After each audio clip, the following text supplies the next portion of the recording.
சொல்லுவோம். நம்மளோட உறுப்புலயே வந்து மிகப்பெரிய உள்ளுறுப்பு அப்படி என்னன்னா அது கல்லீரல் தான். ஏன் அது அவ்வளவு முக்கியம்னா, எல்லா லிவரை விடவும் கல்லீரல் வந்து 500 செயல்பாடுகள் செய்யுது நம்ம உடம்புல. அந்த கல்லீரல் வந்து ஈஸியா இன்ஃபெக்ஷன் ஆயிடும். ஈவன் ஒரு சளி பிடிச்சா கூட அந்த குழந்தைக்கு ஃபர்ஸ்ட் பாதிக்கப்படுறது வந்து கல்லீரல் தான். அந்த கல்லீரல் வந்து எப்படி உங்களுக்கு பாதிக்கப்படுது அப்படின்னா உணவு முறை மாற்றம் தான். எல்லாரும் சொல்லுவாங்க குடிக்கிறதுனால தான் கல்லீரல் பாதிக்கப்படுது. அது வந்து பிரைமரி காஸ். ஃபர்ஸ்ட் வந்து கல்லீரல் பாதிக்கப்படுறதுக்கான முதல் இது வந்து குடிக்கிறவங்களுக்கு கல்லீரல் இல்லை, எந்த உறுப்பா இருந்தாலும் அது பாதிக்கப்பட்டு தான் தீரும். கல்லீரல் பத்தி நீங்க பாத்தீங்கன்னா வருஷத்துக்கு 2 மில்லியன் மக்கள் வந்து சாகுறாங்க கல்லீரல் பிரச்சனையால. இந்தியாவுல 3 பேர் இருக்காங்கன்னா அதுல ஒருத்தருக்கு கல்லீரல் பிரச்சனை இருக்கு. அப்போ இந்தியால இதோட பிரச்சனை வந்து ஜாஸ்தி வருது. அதனால நிறைய அவேர்னஸ் டேஸ் வந்து உலகத்துல வச்சு அதை மக்களுக்கு கொண்டு போய் சேர்க்கணும்ன்றது மருத்துவத்துல நிறைய பேர் ட்ரை பண்ணிட்டு இருக்காங்க. அப்படி நீங்க அந்த கல்லீரல் பத்தி பாத்தீங்கன்னா அது என்னென்ன ஃபங்க்ஷன் செய்யும் அப்படின்னா, இப்போ நீங்க ஆயில் ஃபுட் ஏதோ வெளியே சாப்பிட்டுட்டீங்க, வாரத்துக்கு ஒரு டைம் சாப்பிடுறீங்க, அதுல ஏதோ ஒரு நச்சுத்தன்மை இருக்கு, அது உங்க ரத்தத்துல கலந்துருச்சு. அந்த ரத்தத்தை சுத்தப்படுத்துறதே வந்து கல்லீரல் தான். ரெண்டாவது உங்களுக்கு உடம்புல இருக்க எதிர்ப்பு சக்தி, உங்களுக்கு ஏதாச்சும் உடம்பு சரியில்லை, ஃபீவர் வருது, எதிர்ப்பு சக்தி கம்மியா இருக்கு அப்படின்னா அதுல இருந்து உங்களை பாதுகாக்கிறதும் அதுக்கு சோல்ஜர்ஸ் அனுப்பி ஃபைட் பண்றதும் கல்லீரல் தான். மூணாவது ஃபங்க்ஷன் கல்லீரலுக்கு என்னன்னா செரிமானம். நீங்க சாப்பிடுறது வந்து உங்களுக்கு செரிமானம் ஆகல, அடிக்கடி வந்து உங்களுக்கு ஏப்பம் வந்துட்டே இருக்கு, இது எல்லாமே வந்து கல்லீரல் பாதிக்கப்பட்டதுக்கான ஒரு சிம்டம்ஸ். அப்போ உடல்ல நீங்க என்ன சாப்பிட்டாலும் செரிச்சு அதை சரி பண்ணி உறுப்புகளுக்கு அனுப்புறதோ ரத்தத்துக்கு அனுப்புறதோ கல்லீரலோட வேலை தான், லிவரோட வேலை தான். அடுத்து என்ன ஃபங்க்ஷன்னா லிவருக்கு உடம்புல இருக்க ரத்தத்தை சுத்தம் பண்றது மட்டும் இல்லாம ஹார்மோனல் பேலன்ஸும் கல்லீரல் தான் பண்ணுது. ஒருத்தவங்க குண்டாகிறதுக்கும் ஒருத்தவங்க ஒல்லியாகிறதுக்கும் உடம்பு மேனேஜ் பண்றதுக்குமே கல்லீரலோட ஃபங்க்ஷன்ஸ் வந்து ரொம்ப ஹெல்ப்ஃபுல்லா இருக்கு. ஓகேவா? இது எதனால பாதிக்கப்படுது அப்படின்னா, ஒரு வாரத்துக்கு ஒரு குழந்தை ஒரு பிஸ்கெட் சாப்பிட்டா நல்லது, ஓகே குட்.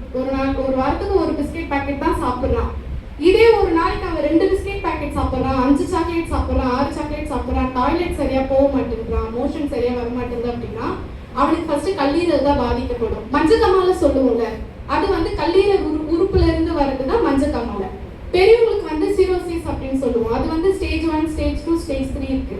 கல்லீரலுக்கு என்னன்னா, கல்லீரல் வந்து பல்லி மாதிரி, நீங்க வால் வெட்டினா கூட அந்த வால் வளர்ந்துருங்க, அந்த மாதிரி தான் கல்லீரலும். கல்லீரல் டேமேஜ் ஆனாலும் அது தன்னைத்தானே சரிப்படுத்தி ஒரு நார்மல் கல்லீரலா வந்துடும். அது அப்படி வாழ்நாள் முழுக்க அப்படியே ஆயிட்டு இருக்குமான்னு கேட்டா அப்படி கிடையாது. ஒருத்தவங்களை போட்டு அடிச்சுக்கிட்டே இருந்தா அவன் திருப்பி திருப்பி வந்து பேசுவான். இன்னும் அடிச்சுட்டே இருந்தான், பேசுவானா?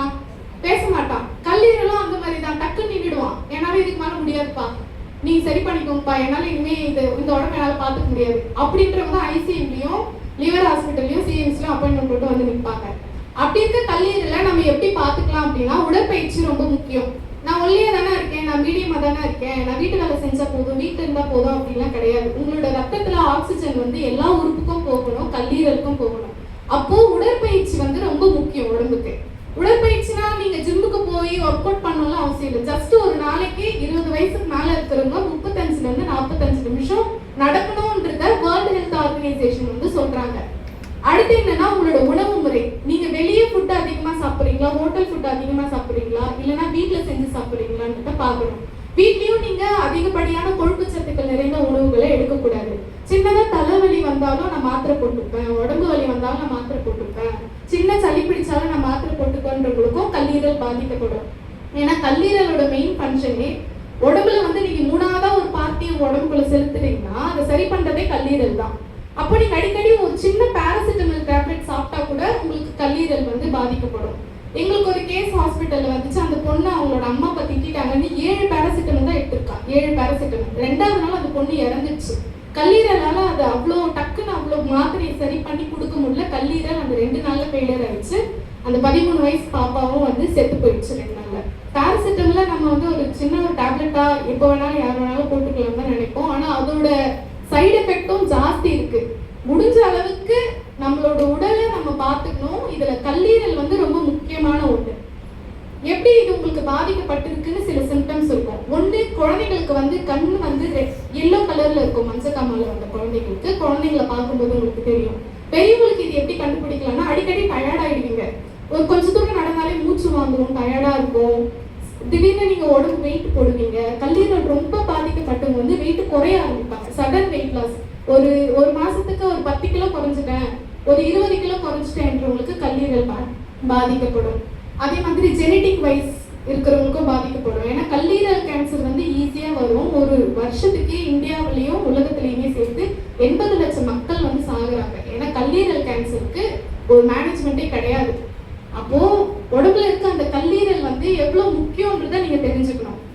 அடுத்து என்ன சிம்டம்ஸ் கொடுக்கணும்னா, கல்லீரல் நீங்க வந்து எது சாப்பிட்டாலும் உங்களுக்கு செரிமானம் வராது, வாந்தி வரும், சின்னதா இருமுனாலும் தும்புனாலும் உங்களுக்கு ப்ளீடிங் வரும், நோஸ்ல ப்ளீடிங் வரும், காதுல ப்ளீடிங் வரும், குழந்தைங்களுக்கு சடனா வந்து ஹைபாக்சியா மாதிரி போயிடுவாங்க. ஸோ இதெல்லாமே வந்து கல்லீரல் பாதிக்கப்படுறதான சிம்டம்ஸ்.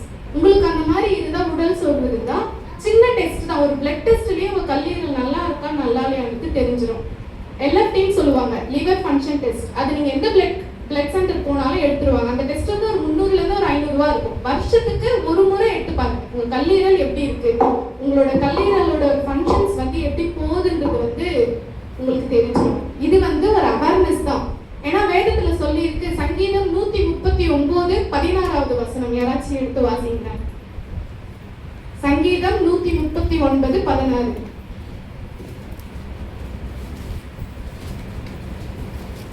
எடுத்தவங்க யாரா இருந்தாலும் வாசிங்க.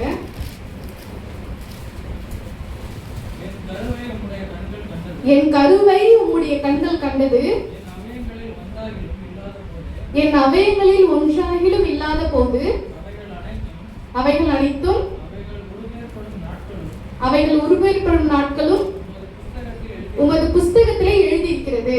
நீங்க பண்ற நல்லது கெட்டது மட்டும் கிடையாது. நீங்க பிரெக்னெண்டா அம்மாவோட வயிறுல இருக்கும் போதே உங்களோட உறுப்பு என்னைக்கு உருவாச்சுன்றத ஆண்டவர் எழுதி வச்சிருக்காரு. அப்பேற்பட்ட பிரஷியஸான ஒண்ணுதான் நம்மளோட உடல் உறுப்புகளும் நம்மளோட உடலுமே. அதை நம்ம எப்படி பேணி காக்குறோம்ன்றதுமே ஒரு கர்த்தருக்கு உகந்த ஒரு காரியமா தான் இருக்கும். இது ஒரு சின்ன அவேர்னஸ் ப்ரோக்ராம் தான். ஸோ மைதா, பேக்கரி ஐட்டம், நான்வெஜ், அதுக்கப்புறம் ஃப்ரைட் ஐட்டம்ஸ் அந்த மாதிரி எல்லாம் சாப்பிட்றதை விட்டுட்டு மேக்ஸிமம் ஹெல்த்தியான food, vegetables, so red meat இல்லாத சிக்கன், பீஃப், மட்டன் அட்லீஸ்ட் வாரத்துக்கு ஒரு 2 முறை, முட்டை அந்த மாதிரி சாப்பிடுங்க. நல்ல உடற்பயிற்சி பண்ணுங்க. 40 நிமிஷம் 30 நிமிஷம் நடங்க. ஏன்னா கேன்சர்லாம் உடனே போய் ட்ரீட்மெண்ட் பார்ப்போம்ல, அப்போ டைம் இல்லை, சமைக்கணும்னு பார்ப்போமா, நமக்கு கேன்சர்னு தெரிஞ்சிட்டா ஓடுவோம் ஹாஸ்பிட்டலுக்கு. அப்போ அது வர்றதுக்கு முன்னாடியே காத்துக்கிறதும் ப்ரிவென்ட் பண்ணுறதுமே ஒரு நல்ல ஒரு சைன். அது வந்து எப்பவுமே நம்ம பார்த்துக்கணும். தேங்க்யூ.